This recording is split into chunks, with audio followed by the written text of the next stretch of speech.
আদালতের নির্দেশে শর্ত সাপেক্ষে বলি বল্লা রক্ষাকালী মন্দিরে।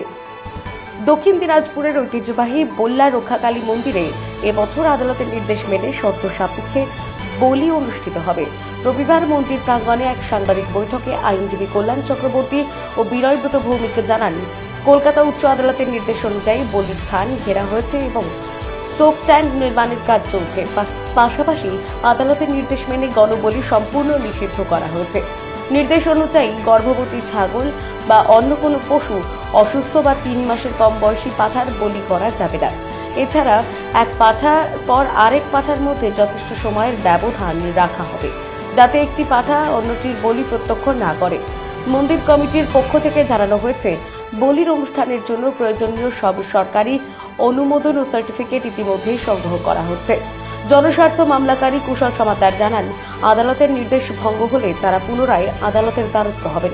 উল্লেখ্য, গত বছর মেলা শেষে বলির পদ্ধতি নিয়ে বিতর্ক সৃষ্টি হয়েছিল এবং পতিরাম থানার পক্ষ থেকে মন্দির কমিটির কয়েক সদস্যের বিরুদ্ধে সুমোটা মামলা দায়ের করা হয়েছিল। এবছর এই অভিজ্ঞতার পরিপ্রেক্ষিতে প্রশাসনের নজরদারির মধ্যেই অনুষ্ঠিত হবে বল্লা রক্ষাকালী বলি উৎসব। Bureau report, Dinajpur digital. তার ফলে আমাদের বল্লা পূজা কমিটিও আমাদের পার্টি হয়।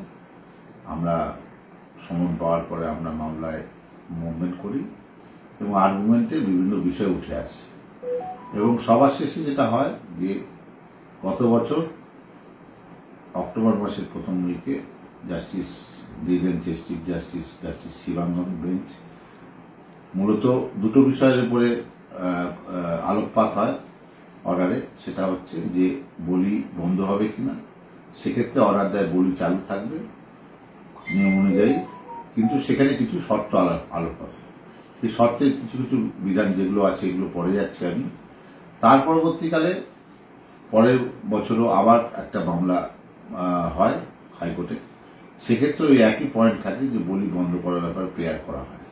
সেক্ষেত্রে জাস্টিস সুজয় পাল এবং স্মিতা দাসদের বেঞ্চ, চিফ জাস্টিস এখন অ্যাক্টিং চিফ জাস্টিস, ওনারা লাস্ট পুজোর ছুটির আগে ওনারা অর্ডার দেন যে এই বলি প্রথার যেটা আগে যে অর্ডার ছিল যে চালু থাকবে সেই অর্ডারটাই এখন কার্যকরী হবে এই বছর।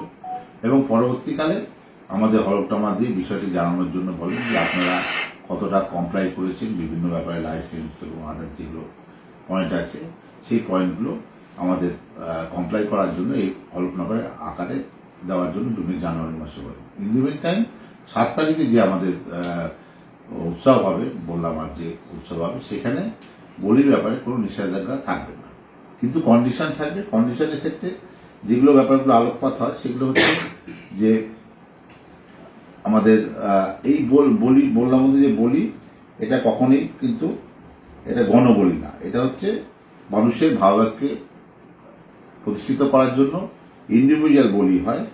সেখানে 9 অনুচ্ছেদ অনুযায়ী যেটা বলা হয় পুজোর ক্ষেত্রে প্রযোজ্য হবে এবং বল্লা মন্দিরে বলি প্রতিটা পশুর সরকারি চিকিৎসার দ্বারা, সরকারি যে ভেটেরিনারি যে ডাক্তার আছে তাদের দ্বারা পরীক্ষিত করার পরেই বলি দেওয়া সম্ভব হবে।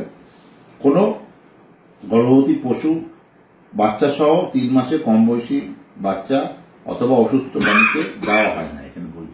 কারণ হচ্ছে এখানে বলিটা দেওয়া হয় সম্পূর্ণ। Bureau report, Dinajpur digital.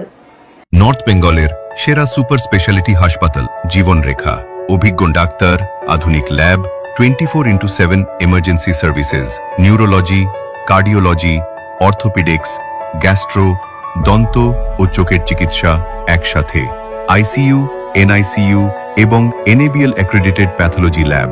জীবন রেখা হসপিটাল। আপনার জরুরি মুহূর্তে অ্যাম্বুলেন্স পৌঁছবে ঠিক সময়ে। কল করুন 83730 66655।